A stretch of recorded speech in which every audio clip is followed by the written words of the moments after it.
welcome everybody to Whiteford's podcast, Associations Creating Community. I'm Jefferson Glassie, a partner with Whiteford in the associations, nonprofits, and political organizations practice. And we have been doing this podcast now for quite some time in a few different formats. And I just love having these conversations. And so today we have the pleasure again, I have the pleasure again to, when we did our first podcast at the Great Ideas Conference, and well, it was pre-pandemic, so who knows when it was.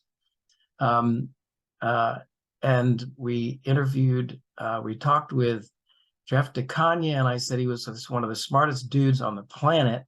And I still think that, and I have been, Jeff, welcome. Thank you very much for agreeing to discuss all these topics again.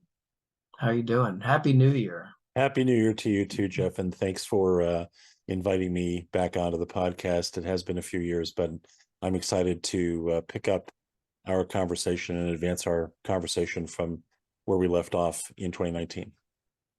Yeah, thank you very much. And what really kind of got me excited about wanting to talk with you again, of course, I always enjoy talking with you, is that I attended your session at the ASAE annual meeting in 2023, and you talked about boards and the questions, the important questions boards should be asking themselves. And I just thought it was a great presentation. A lot of those questions have to do with climate. And I thought that was really useful, helpful, insightful. And I think I remember telling you, Jeff, this is like indigenous thinking. You're thinking, 7 generations ahead. So we need this kind of thought. And so I'm glad any association folks listening, this is a great opportunity to, kind of think ahead as to what really is coming down the pike and what really is important. Mm-hmm. So Jeff, and I should say you're the do you mind just stating what your title is and absolutely and all that, so I don't have to remember what it is exactly? No, happy to do it. And thank you for your kind words about the session, which the topic of the session was the 6 toughest decisions association boards must make. And it's a conversation that I've been having with the association community since the fall, really, of 2022. There's some articles I've written about it, and it's come up in a variety of things that I've written about and spoken on. So I'm executive advisor for Foresight First LLC. I'm based in Reston, Virginia, and it's a pleasure for me to be back here, not only because I enjoy talking with you as well, and appreciate the chance to have these kinds of conversations with you, but also because 2024 marks the 10-year milestone of the duty of foresight, which is a term that I coined in an article in Associations Now in 2014. And, that's not, I've taken great pains to tell people that I've been talking with about this, that this is not a celebration of me or a celebration of the idea. It's really marking the passage of time and the growing importance of the duty of foresight for association boards and for our community. And so as part of marking that milestone in 2024, I am working to schedule myself to do as many podcast interviews as I can. I refer to it quite cleverly, I'm being facetious, of course, 24 in 24. So this is the first of our of the 24 podcast interviews that I hope to do this year, to talk about the duty of foresight, to share thoughts with different podcast hosts in different contexts. And so I appreciate you inviting me on. I'm glad for our conversation to be the first of what I expect will be many throughout this calendar year. That's so great. I'm glad you're doing this, because people really need to hear this. So I went back and I listened to the prior podcast, and I thought we were all great and funny and pithy and everything else. And you talked a lot about the community, which is really the focus of this podcast, talking about how associations can create, maintain, support, etc.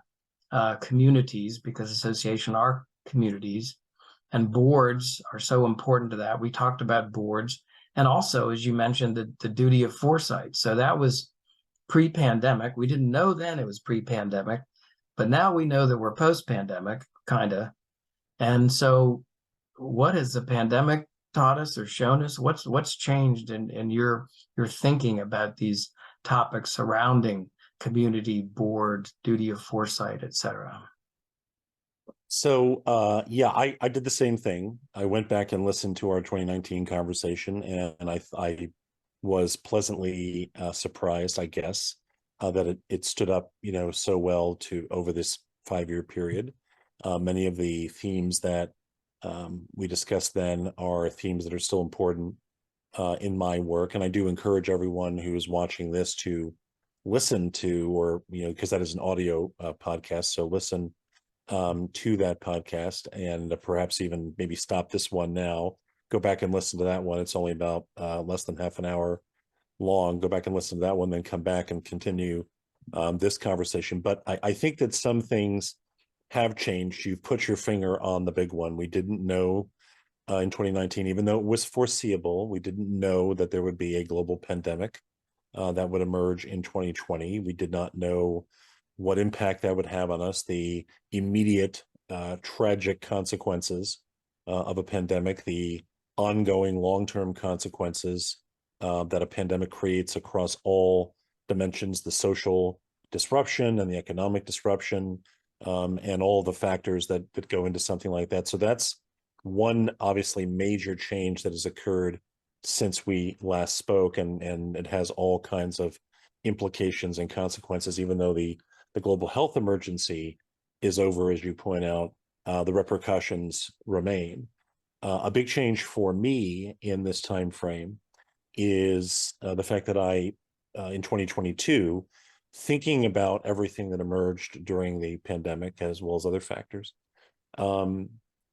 decided that it was time to update the definition of the board's duty of foresight, which I know we'll talk about. So that's a big change from where it started in 2014 to where it is now, nearly 18 months since I put out what I call the next definition, and I'll explain that when we talk about it. And I think the other thing that has changed for me, because it's really not present at all in our conversation in 2019, is the importance of understanding our orthodox beliefs and the detrimental impact that they have on our organizations. And I know that's another subject we'll discuss, but the importance of recognizing orthodoxy in our organizations and what boards do in our organizations as value-creating organizations, and our organizations as communities. In every context, there's orthodoxy, there are orthodox beliefs that we need to examine, and that was not really part of our 2019 conversation. I think it's become a much more urgent concern, and so I'm happy for us to talk about that today. So those are important things. Obviously, other things have changed, but those are three things that I think are really significant in terms of differences today versus where we were nearly 5 years ago. Well, interesting. Yeah, orthodoxy. We've always done it this way is one part of that, I guess. But how is so you have a new definition of the duty of foresight, and we've talked over the years, like over the decades practically, about the duty of foresight. Is it a fiduciary duty? Which is kind of the whole fiduciary duty concept is kind of squishy, but so crucial to the good governance of associations. And what is where does the duty of foresight fit? And I know you've written about that and talked about it, and we've talked about it. But so if you have a new definition, what is that? How are you now looking at the duty of foresight in this context? So when I first started with this, when I first coined that term, almost 10 years ago, was the summer of 2014. So we're not quite to the actual 10-year milestone. I can't even really pinpoint the date because the article was written at some point in the spring, and then it was published just before ASA's annual meeting that year, which was in Nashville.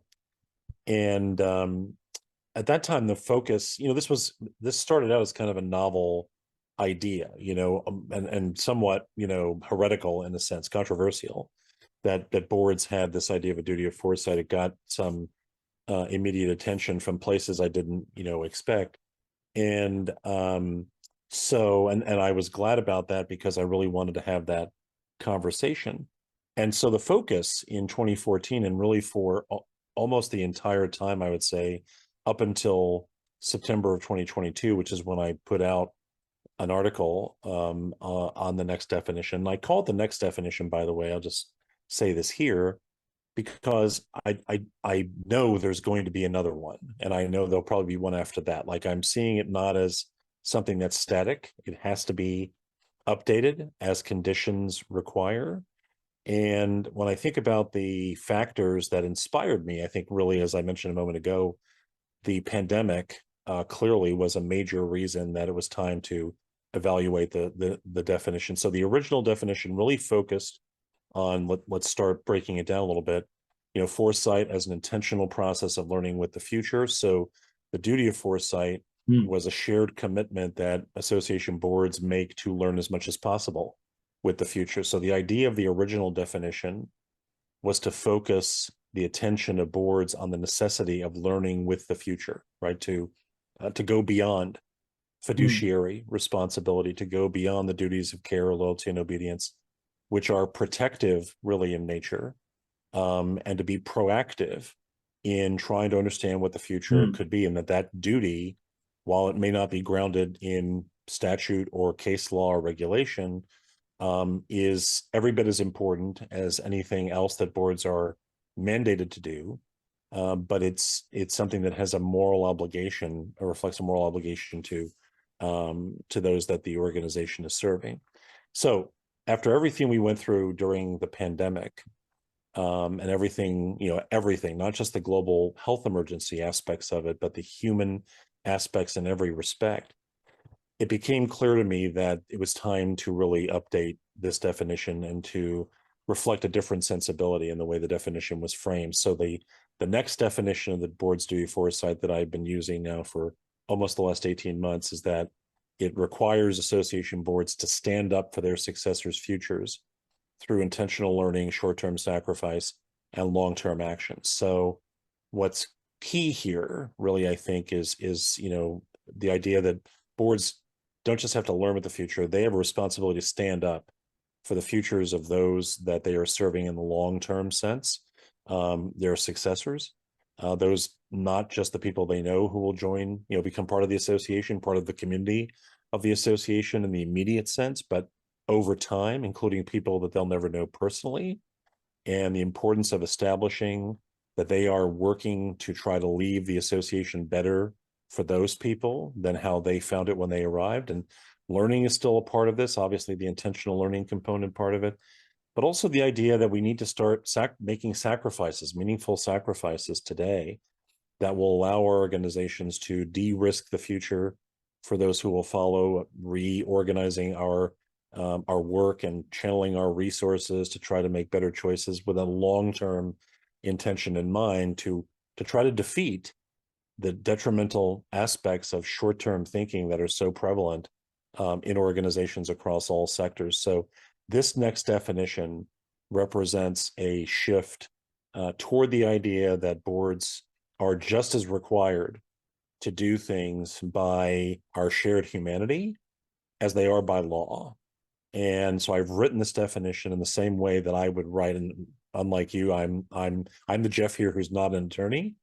And so I can't claim to have that expertise that you do. So I've written this definition in the way that I would write as someone who's been a director, who's been a board officer. The way I would write out, if someone asked me how would I write the duty of care or the duty of obedience, the duty of loyalty, I wrote the duty of foresight in exactly the same way that I would write out, that kind of definition for any one of those fiduciary duties. So it's been a big shift. I think one final thing I'll say about what inspired me to make this change was that what's become quite clear to me in these last several years is the importance of our organizations operating with a true ethical core, and something that I talk more and more about with associations and boards is the idea of ethical purpose. As an alternative to simply having vision and mission, let's have one clear commitment to ethical purpose.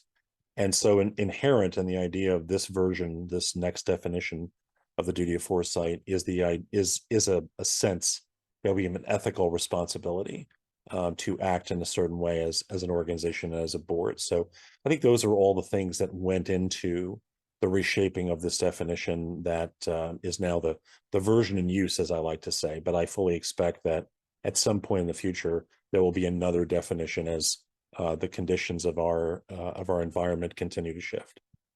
Wow, it's so fascinating. I mentioned before how I had said to you, it sounds kind of like indigenous thinking. Part of that is no rights without responsibilities. And even though, as a lawyer, I still might not say, well, duty of foresight is a required duty of association boards. But boy, when something's staring you right in the face, or when it should be, if you looked at it, it begins to be, more and more crucial and important. And you talked about the thinking down the road as well. And so, with this new, post-pandemic era, and given this new definition and the new way you're thinking about the duty of foresight, and you're really thinking about these things for the benefit of others and our successors. Well, how is it that association boards and decision makers, thinking about community foresight? How does that tie into the idea about orthodoxy, orthodox beliefs? The indigenous folks might say, you need to move with the land. First, you need to learn with the land, and that was kind of what your first definition was about. What is really out there happening? We need to learn what's happening. But now you're saying we have to react and do something about it.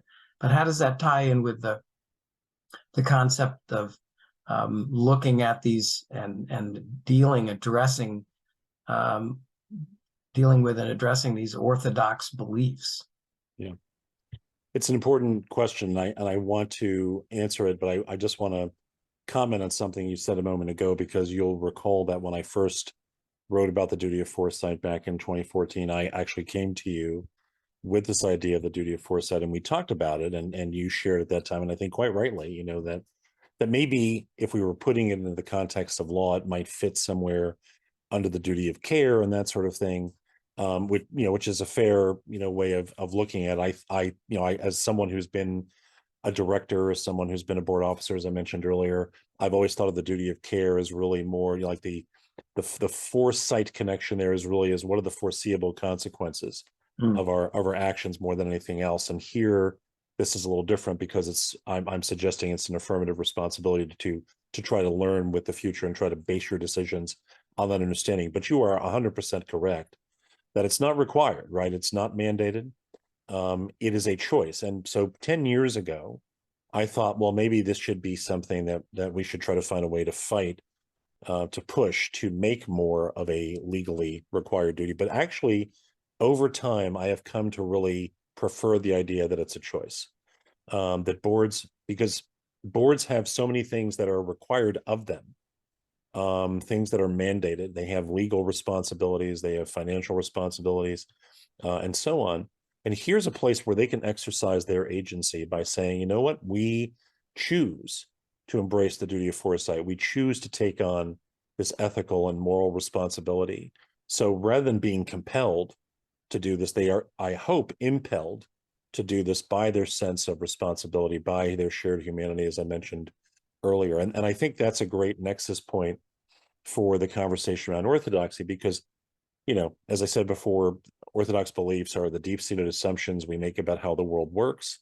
There are so many assumptions that go into the way boards function, the way associations function, the way all organizations function, and we all carry with us every day orthodox beliefs. We couldn't function, quite honestly, if we didn't have orthodoxy in our heads. Otherwise, we'd have to think afresh about every issue that we face. We carry with us these assumptions that we use to short circuit decision making on a lot of things. But the problem is that they have become quite central. And that was, I think, as I said earlier, the major shift in these last 5 years, or a major shift, is just how detrimental I've seen orthodoxy become. Like during the worst of the pandemic, we were forced, and when I say we, I mean all of us who were working in and with associations, were forced to confront our orthodox beliefs because we had no choice. We were in the middle of what literally was a life or death situation. Like you have to go into the office, or you got to That's right, have this exactly. kind of board meeting,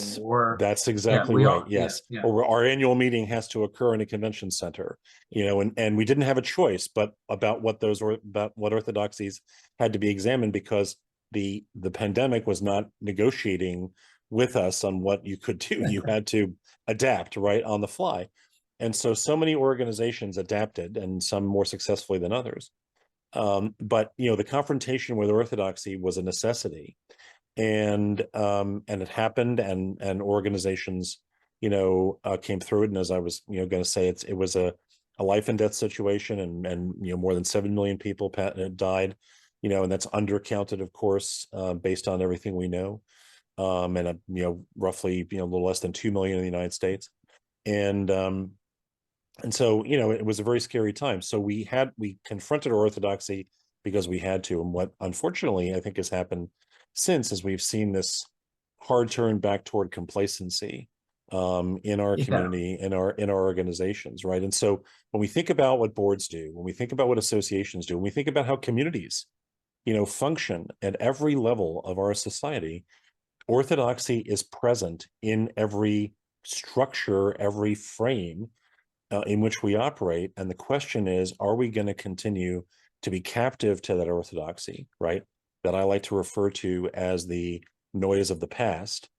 And are we going to turn down that noise so that we can hear better the signals of the future that are already, blaring at us in so many ways? We are experiencing that, that sense of concern and alarm around what is emerging for a future that is not a far-flung enterprise, but is actually upon us right now. So I think the orthodoxy aspect of things, in the way boards function, in their ability to engage in intentional learning with the future, and their ability to take long-term action, in their ability to see the opportunities to sacrifice today for the benefit of those who will follow them, I think that requires a confrontation with orthodoxy. So I started talking about orthodoxy even before you and I had our conversation in 2019. It's been going on for a while, but what I think has changed is my sense of alarm about just how impenetrable orthodox beliefs often are in our organizations. And you can see that in a real-time way by how we had to confront them, in 2020, and how we have essentially reasserted them in many ways just in the last few years, because they're a way that we stay in control. They're a way that we think about our own identity. They're a way that we frame what it means to be in a community. What are our shared beliefs in the community? And sometimes those shared beliefs are justified beliefs. They're grounded in principle. And sometimes those beliefs are literally the orthodox beliefs we hold, the assumptions we share about how we are together, how we be together, how we exist together. And I think, this effort to confront, to interrogate, and really to defeat the orthodoxy, because I think that's really holding us back as we look toward not only the challenges of the rest of this decade, but the opportunities that will continue to emerge, and especially as we think about, again, not just the rest of this decade, but going into the 2030s. So going off of one thing you said when you started that bit of the conversation, I still, it would, as a lawyer, it still seems a little funny that duty of foresight would be, we'd all rambled off, cared, loyalty, obedience, foresight. But, I could definitely see a situation where boards with information in front of them that they are seeing or should be seeing, and maybe even orthodoxies that they should be questioning because of even, misinformation. Orthodoxy sometimes go along and get it reinforced by, I don't know, community myths or street talk or what. And so I could see a situation where a board might really whiff on a big one, and there could potentially be legal liability to individuals who kind of helped keep the eyes closed as to what was going on. And so I think that would be consistent with case law in the past about fiduciary duties. We rarely see with associations legal liability to individual directors or officers. Right. Much not even talking about the associations, but it certainly could happen in an egregious situation. And it strikes me that it's so much better to think proactively about how we can all do better for the future and for the continuation of our communities, our associations.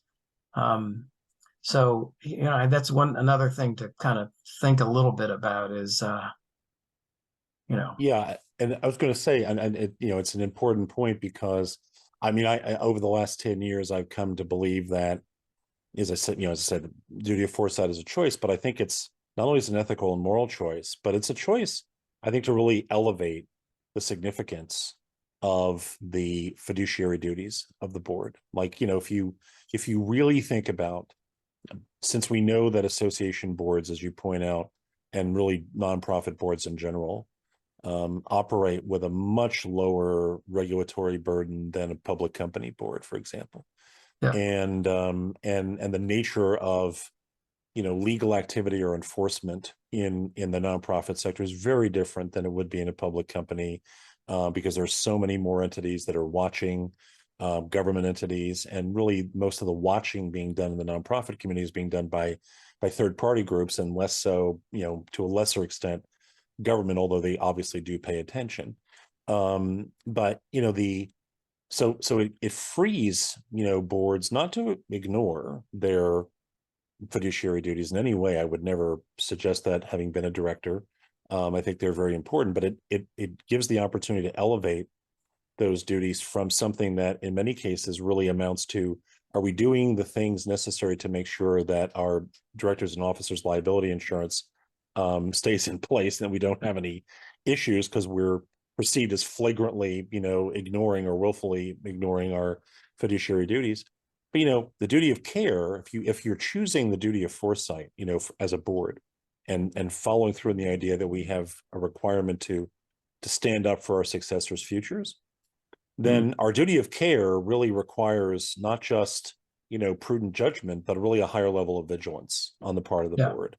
Our duty of loyalty isn't just, we're not going to inure ourselves, and we're not going to, we're going to put our first loyalties to purpose. We're going to ask ourselves, how we make sure that we are operating in a way that is loyal not only to the organization, but to those that the organization will serve in the future. And that, our duty of obedience, which, as in public companies almost doesn't get talked about anymore because it's been supplanted by the business judgment rule. But the idea, that we're not just going to think about how we comply legally with what's happening, but also how do we think about our broader responsibilities beyond simply making sure that we're complying with whatever legal or regulatory requirements might be present. So I think it actually challenges boards to operate at a higher level of responsibility, by saying we're choosing this duty of foresight.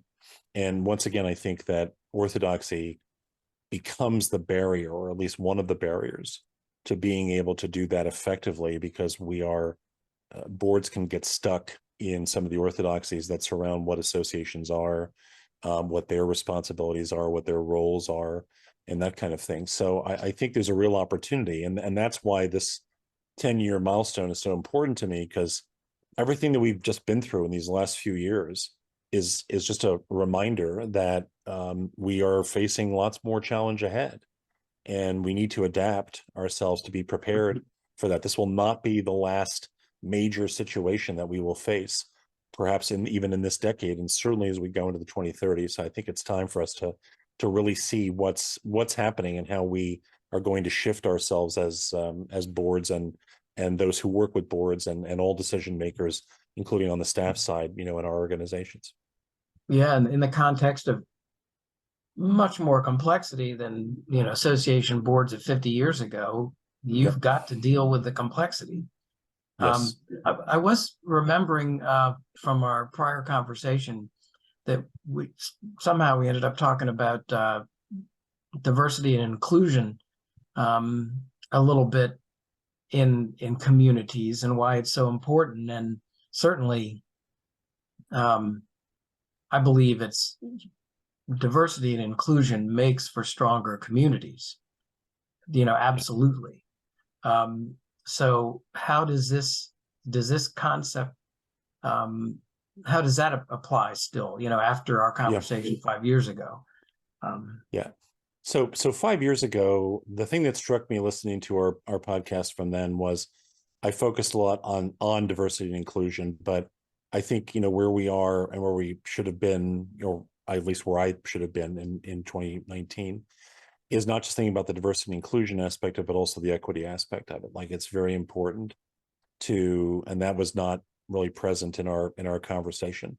And I think that for me has become much more important. So what I talked about then still holds true, which is the best way that we can prepare for a very different future, and really it's not even just one, the best way that a board can stand up for their successors' futures, and that's plural in the definition, because it's not just one kind of future. Different successors will have different futures. We can't just prepare for one preferred future. We have to be able to be prepared for a full range of futures, and that may include good things, and it will include bad things, and could include unthinkably bad things as well, as we have experienced already.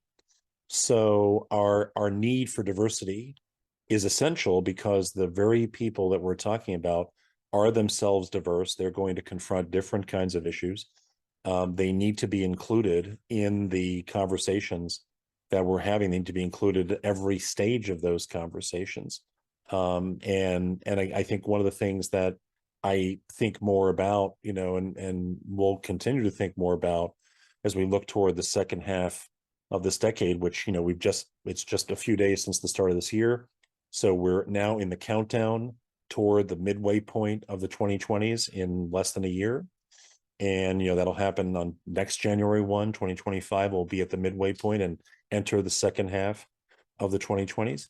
Is, how do we start to think about the duty of foresight, not just as a choice to be made by individual boards in individual associations, but as a community-wide choice? Like, how can the association community choose the duty of foresight across this community to help navigate our community as a whole through what is coming at us as this decade continues and we look toward the 2030s? I think that, ASA Research Foundation has the Foresight Works resources, which are an important input, but I don't think yet that it has become a community-wide effort to have a collaborative endeavor to try to engage in foresight across organizations necessarily. It's a resource that is an input to what individual organizations are doing, and that's fine, and it's useful, and I'm proud to have been a part of the Foresight Works effort and continue to contribute to it and use it in my work.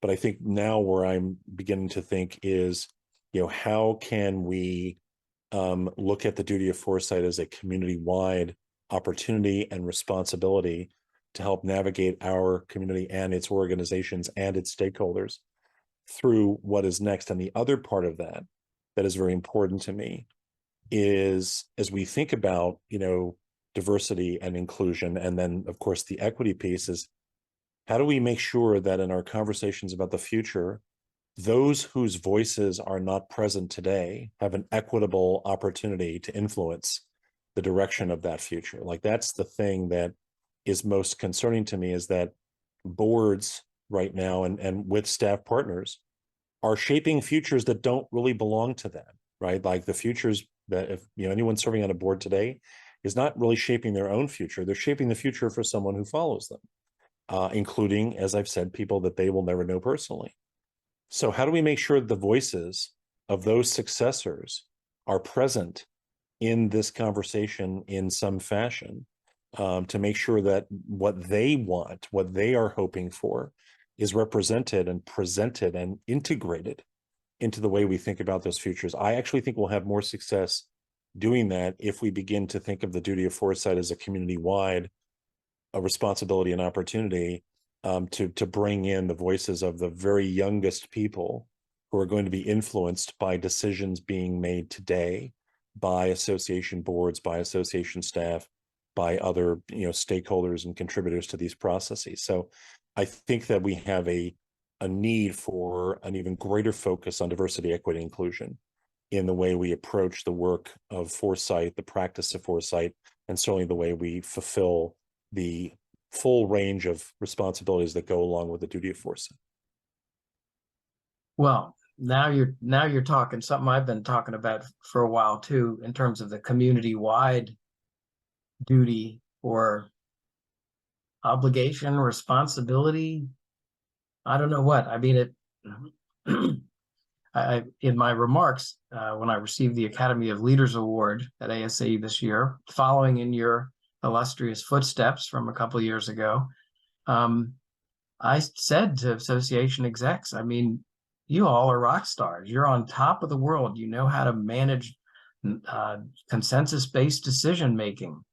And we have a lot of things out there as a community to deal with, as a humanity, as a womanity to deal with.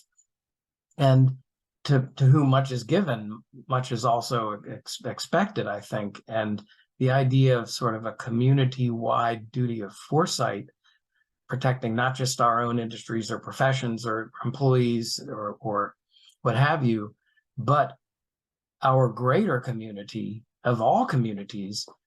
This is really critical, and I hope that in your next 23 podcasts, at least, that you'll have more opportunity to talk about sort of the community-wide effort that ASAE and associations execs and all of the people like us who support those efforts can undertake. Because when you are talking about climate, what you said about the successors, we're making decisions for a lot of people around the world. I mean, like billions of people around the world, and they don't necessarily have a voice. So I'm so, down with what you're saying. Yeah, it's absolutely correct. And you're right, whether it's climate, whether it's AI or other technologies, whether it's, the future of work, the future of, our economic systems, our political, systems, we have an opportunity in our association community to help influence positively the direction of other kinds of communities, geographic communities and interest communities and identity communities, to influence them for the better in a positive way going forward, if we are willing and able to work together and on something like this. And I'm going to be writing a series of articles marking the 10-year milestone in my column that I write for Naylor's Association Advisor website, and that will start in January, and go for at least the first 2 months of the year, and we'll see if it continues. But I fully expect that in that venue and probably in other places, other podcasts that you mentioned, and we'll talk more about this, and because I really would like to see us begin to think about how we can, consistent with what I talked about 5 years ago, the importance of stewardship, right? The importance of as a shared responsibility to leave our community better than how we found it for stakeholders and successors. Something that I encourage challenge boards to embrace for themselves, something we could all be doing on behalf of our communities. So I think there is an opportunity for that, and it's definitely something that I want to continue to explore. And this conversation is the first, sort of step in that exploration for me. That's anyway, that's perfect. I'm so happy to be able to have talked with you about these things. I'm a big believer in the perspectives that you're discussing and promoting and putting out there. Again, it kind of comes down to the indigenous thinking, to believe a better place for the future, believe a better situation for, our now that we're the elders and the ancestors, we have responsibilities to do this. And I think as an association community, we do as well. And if you have anything else that you wanted to touch on before we wrap up, let me know. I think one of the things, when when back in the day when I was hosting podcasts and doing interviews with people, I always like to and I've always found this to be, sort of a useful way to close a conversation, is to talk about, what's the advice that you would give to, to a board or to a CEO or to staff partners or others, in the context of the conversation that we've had. And I think, the thing that I would say, as I think about not only the duty of foresight for what an individual board might do, or as we think about it in the larger context of something that is more, community-wide, is to start having, this conversation right away. Like, this conversation probably should have occurred a few years ago, should have occurred before the pandemic, but here we are. So it's better to start it, rather than wait any longer, and to have that conversation with, with the board, with stakeholders, and to be thinking as well, for everyone who's watching this and listening, how can you reach out to include the voice of your successors in your thinking about where your organization, where your community, your professional community, your industry community, your community of human beings, your community of organizations, whatever that means to you. How can you integrate the voices of those who are going to inherit your community at some point in the future, and not just in the next few years? Like, it's very important to make sure that we're listening to voices who are still maybe a decade or more away, right, from actually being a part of the organization, so that we can have a more long-term perspective on the way we're shaping our organizations as we look toward the 2030s. I've already started writing about the 2030s, and I've referred to this decade as the turbulent 20s, and it has definitely been that. I have written about the 30s as the threatening 30s, which is not anything that anyone is going to be glad to read, but it's necessary for us to understand that the threats that are going to shape us for the worse in the 2030s are already here. Like, they're already arriving.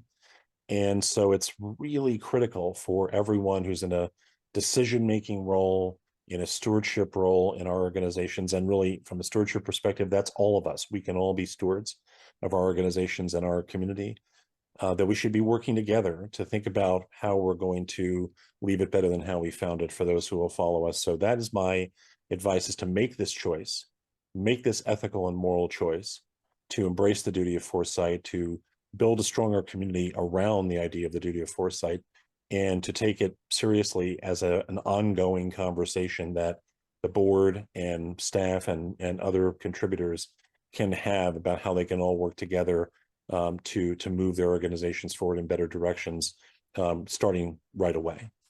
Right away. Well, thank you so much, Jeff De Cagna. I really appreciate it. We're just very happy to be able to provide a bit of a platform for you, and as supporters of the association community, as you are, I just want to thank you, and hope that anybody out there listening or watching gained a little bit of something, and whatever it is, start right now. Well, thank you, Jeff, and I want to thank Whiteford as well for for supporting this podcast as it has for these many years, and thank you for the work that you do on behalf of associations and have done. I was privileged to be in the audience when you receive the Academy of Leaders Award. I was very excited for you to be recognized for your contributions to our community over a very long career, and certainly what you're doing here with this podcast is a part of that. And so I always appreciate the chance for us to have a conversation. Anyone who would like to talk with me and learn more about what I'm doing, just email me at jeff@foresightfirst.io, and would love to have that conversation with you as well. And again, I appreciate this. It's a great way to kick off the new year for me to talk with you, Jeff. Yeah, likewise. All right. So thanks, everybody. Really appreciate it. Onward.